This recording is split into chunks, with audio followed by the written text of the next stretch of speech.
کیا قبر کے اوپر نام کی تختی لگانی چاہیے؟ قبر پہ پھول کی پتریاں اور چڑیوں کے لیے باجرہ ڈالنا چاہیے؟ پہلی بات یہ ہے نام کی تختی لگانے کا سنت میں کوئی ثبوت نہیں۔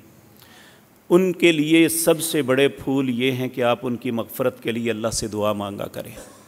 وہ پھول تو اوپر ڈالیں گے خشک ہو کے گل سڑ جائیں گے، لیکن آپ کی دعا کا اللہ کے ہاں ضرور اثر ہوگا۔ نبی کریم نے فرمایا جنت کے اندر ایک شخص کا اللہ انعام اور بڑھا دیں گے، مرتبہ بڑھا دیں گے۔ وہ کہے گا اللہ میں نے کیا تو کچھ نہیں، یہ میرے ساتھ ایسا کیوں ہوا؟ تو اللہ فرمائیں گے تیرے بیٹے نے تیری مغفرت کی دعا مانگی، میں نے تجھے معاف کیا تو تو جنت میں آیا، اب اس کی دعا کی وجہ سے میں نے تیرے درجات کو بلند کر دیا۔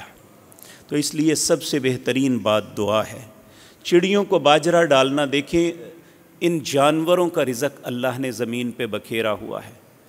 پورا قرآن اور سنت پڑھ لیں، کہیں یہ نہیں آتا کہ آپ صدقے کے طور پہ جانوروں کو چیزیں ڈالیں۔ ان کا رزق اللہ نے بکھیرا ہوا ہے، یہ خود لے لیں گے۔ اصل میں آپ اپنے مسکین غریب بھائیوں کی مدد کریں۔ آپ دیکھیں سورۃ دہر میں آتا ہے وَيُطْعِمُونَ الطَّعَامَ عَلَىٰ حُبِّهِ مِسْكِينًا وَيَتِيمًا وَأَسِيرًا، کہ اللہ کی محبت میں وہ کھانا کھلاتے ہیں یتیم کو، مسکین کو اور قیدی کو۔